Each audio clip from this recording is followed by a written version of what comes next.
TV रख के पास पागल हुई सास। आजकल वर्मा जी की पत्नी देवकी जी केबल पर रियलिटी शोज देख देख कर बहुत कुछ सीख रही हैं। जैसे आज तो वो सुबह सुबह बेसुरे आलाप ले रही हैं। सारे गामा धा। माँ जी, सारे गामा पा धा नी सा होता है। अरे वो तो सब गाते हैं, ये मेरा स्टाइल है। आवाज तो कम कर लीजिए माँ जी, पर्दे फट जाएंगे कान के। ये कहो कि पर्दों में आग लग जाएगी। देखना, मेरी आवाज सुन के जज आग लगा देगी, आग लगा देगी, तू तो आग लगा देगी, ऐसा बोलेंगे। सरिता वहां से परेशान होकर चली जाती है और सास रियाज जारी रखती है। सारे गाओ, सारे नाचो। तभी बाबूजी दुकान से लौटते हैं। अरे देवकी, क्यों तानसेन बनी हुई है? कान से खून निकालोगी क्या? अरे क्या हुआ, रियाज तो करने दो मुझे। इसको रियाज बोलते हैं? ऐसा लग रहा है जैसे घोड़े हिना रहा है। घोड़े पे बैठ के ही बम्बई जाऊंगी मैं तो, जब जज साहब कहेंगे कि देवकी तुम मुंबई आ रही हो। जज साहब, वो अदालत वाले? अरे नहीं नहीं, बड़े लोग हैं, आप नहीं जानते हैं। ओ मैं तो छोड़ चली अपना ये देश, बम्बई मुझे प्यारा लगे। गाना गाती हुई देवकी चली जाती है और बाबूजी अपनी सरफिरी पत्नी के इस संगीत प्रेम की चर्चा करने बहू के पास चले जाते हैं। अरे सरिता बेटा, सुनो तो, ये तेरी सास को क्या हुआ है बेटा? सुबह तो अच्छा भला छोड़कर गया था इसे। सिंगर बनेगी अब वो।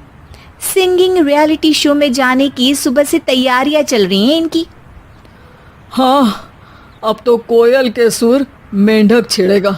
हे भगवान, सद्बुद्धि दो इसे। इधर बाबूजी भगवान को कहते हैं और उधर राधा रानी प्रकट हो जाती है, देवकी की मोहल्ले की सबसे पक्की दोस्त। क्यों री देवकी, काहे इतना गला फाड़ रही है? कोई चीखने चिल्लाने का कंपटीशन है क्या? अरे ये देख, नया सिंगिंग शो, मैं भी गाऊंगी, हिंदुस्तान के दिलों की धड़कन बनूंगी। अरे इतना बेसुरा गा के दिलों की धड़कन नहीं, दिलों का अटैक बन जाएगी। इससे तो अच्छा है कि नाच ही ले। वैसे भी दिन भर मोहल्ले में नाचती तो रहती है तू, कभी इसके घर कभी उसके घर। देवकी को समझ में आ जाता है कि उसका गाना किसी को पसंद नहीं आ रहा। अगले दिन सरिता देखती है कि सास पैरों में घुंघरू बांध के नाच रही है। अरे माँ जी, क्या मंजुलिका बनी हुई है आज आप?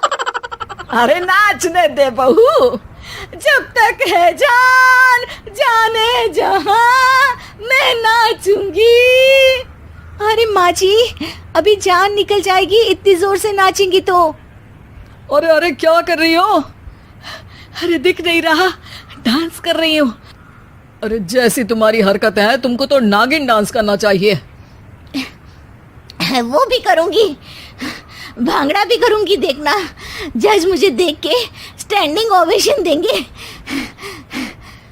हाँ, स्टैंडिंग ओवेशन तो देंगे ही, ताकि खड़े होकर वहां से भाग सके तुम्हारा डांस देखकर।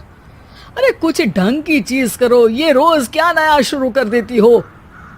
सास को लगता है कि उसका डांस का सीन भी बिगड़ गया। अब वो टीवी देख के कोई और कलाकारी ढूंढने लगती है। तभी उसे टीवी पर खतरों के खतरनाक खिलाड़ी शो दिखता है, जिसमें लोग अलग अलग स्टंट करते हैं। बस देवकी को नया काम मिल जाता है। अगले दिन सुबह देवकी डंबल लेकर कसरत करने लगती है। माँ जी, ये क्या कर रहे हैं आप? अरे खली जैसे बनकर खलबली मचा दूंगी। कल मैंने खतरों के खतरनाक खिलाड़ी देखा, और सोच लिया कि मुझे वही जाना है। हाँ बस। तभी वहाँ बाबूजी भी आ जाते हैं। अरे इतना भारी डंबल, अरे गिर मत जाना कहीं लेकर। अरे चुप करो, तुमसे कुछ नहीं होता इसका मतलब ऐसा नहीं कि मुझसे भी कुछ नहीं होगा। मैं तो खतरों के खतरनाक खिलाड़ी में जाने वाली हूँ। हाँ मैं तो इस शो में तभी गया था जब तुमसे शादी हुई थी। तुमसे शादी करना भी खतरों के खतरनाक खिलाड़ी में जाने से कम थोड़ी ना। अब चुप भी रहिए। अरे बहू, वो भारी वाला डंबल उठा कर ला तो। अरे ना माँ जी, आप संभाल नहीं पाओगी। अरे मैंने टीवी में देखा था, एक आदमी कार उठा लेता है, इतना तो मैं उठा ही सकती हूँ ना। बहू घबराते हुए भारी वाले डंबल माँ के हाथ में दे देती है। जैसे ही माँ दोनों हाथ ऊपर करती है, पूरे शरीर का बैलेंस बिगड़ जाता है और वो पीछे की तरफ गिर जाती है। डंबल जाकर टीवी में लगता है और टीवी फूट जाती है। माँ जी, उठिए माँ जी। बाबूजी बहुत तेज हंसने लगते हैं। बाबा बाबा, टीवी और बीवी दो टेंशन थे मेरे, आज एक कम हो ही गया। बहू भी सास को उठाते उठाते इस बात पर ताली बजाकर हंसने लगती है और देवकी फिर से गिर जाती है। और इस बार देवकी भी अपनी बेवकूफी पे हंसी रोक नहीं पाती।